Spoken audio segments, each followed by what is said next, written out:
बिस्मिल्लाहिर्रहमानिर्रहीम। अस्सलाम वालेकुम नाज़रीन, आप देख रहे हैं यूट्यूब चैनल और मैं हूं अकील लोमी। नाज़रीन, इस वक्त मैं इकबाल टाउन के एरिया में मौजूद हूं। ईदी सेंटर के पास एक धमाके की आवाज़ सुनी गई है। जय बकूबा पर इस टाइम मौजूद हूँ। सुनने में यह है कि कूलिंग सेंटर है जहाँ पे AC फ्रिज का काम किया जाता है। उस दुकान में सिर्फ एक CO2 सिलेंडर जो कि नाकिस होने की वजह से ये धमाका जो है हुआ। पहले भी आज से तकरीबन 4 साल पीछे जाए, रचना ब्लॉक के अंदर इसी तरह का एक CO2 सिलेंडर फटने का एक वाकया नमूदार हुआ था, जिसमें एक पूरे घर की फैमिली जो थी जहां बाग हो गई थी।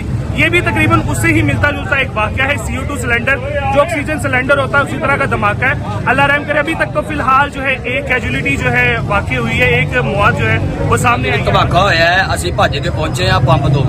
ਠੀਕ ਹੈ, ਤੇ ਜਦੋਂ ਪਹੁੰਚੇ ਆ ਤੇ ਬੰਦੇ ਪੈਸਾ ਲੱਭੇ। ਠੀਕ ਹੈ, ਖਿੱਚ ਖੁੱਚ ਕੇ ਅੱਗੇ ਪਿੱਛੇ ਉਹਨਾਂ ਨੇ ਕੀਤਾ ਹੈ। ਉਨੀ ਦੇਰ ਨੂੰ ਈਦੀ ਸੈਂਟਰ ਦੀਆਂ ਗੱਡੀਆਂ ਆ ਗਈਆਂ ਨੇ, ਉਹਨਾਂ ਦੇ ਉੱਤੇ ਸਟੇਚਰ ਤੇ ਕੋਈ ਬੰਦਾ ਹੱਥ ਨਹੀਂ ਲਾ ਰਿਹਾ। ਰੌਲਾ ਪਾ ਕੇ ਉਹਨਾਂ ਬੰਦਿਆਂ ਨੂੰ ਗੱਡੀ ਦੇ ਵਿੱਚ ਪਵਾ ਕੇ ਘਲਾਇਆ। ਇੱਕ ਬੰਦੇ ਦੀ ਮੌਕੇ ਤੇ ਹੀ ਡੈਥ ਹੋ ਗਈ ਹੈ। ਠੀਕ ਹੈ, 2 ਬੰਦਿਆਂ ਦੀਆਂ ਲੱਤਾਂ ਕੱਟੀਆਂ ਗਈਆਂ ਨੇ। ਠੀਕ ਹੈ, ਇੱਥੇ ਬੰਦੇ ਬੜੇ ਕਾਫੀ ਆਏ ਨੇ। ਕਿਸੇ ਬੰਦੇ ਦੀ ਜ਼ਰੂਰਤ ਨਹੀਂ ਪੈ ਰਹੀ ਵੀ ਇਹਨਾਂ ਬੰਦਿਆਂ ਨੂੰ ਚੁੱਕ ਕੇ ਤੇ ਐਂਬੂਲੈਂਸ 'ਚ ਪਾ ਰਹੀ ਹੈ। ਇਹ ਰੌਲਾ ਪਾ ਕੇ ਅਸੀਂ ਆਪ ਆਪਣੇ ਹੱਥਾਂ ਦੇ ਨਾਲ ਬੰਦਿਆਂ ਨੂੰ ਘਲਾਇਆ ਗੱਡੀ ਦੇ। ठीक है, अस्सलाम वालेकुम। जी नाज़रीन, आपने सुन लिया कि ये CO2 का वाकया भी माशाल्लाह जय बकूबा के ऊपर पुलिस की भी भारी नफरी यहाँ पर मौजूद है और 1122 की जो टीम है वो भी यहाँ पर मौजूद है। इन्वेस्टिगेशन टीमें भी यहाँ पर मौजूद है। बाकी जो भी अपडेट होगी आप तक पहुँचाते रहेंगे। इसी के साथ अपनी दुआओं में अकील लोमी को याद रखिएगा। जाते जाते पाकिस्तान के लिए जोर से नारा लगाऊंगा, पाकिस्तान जिंदाबाद।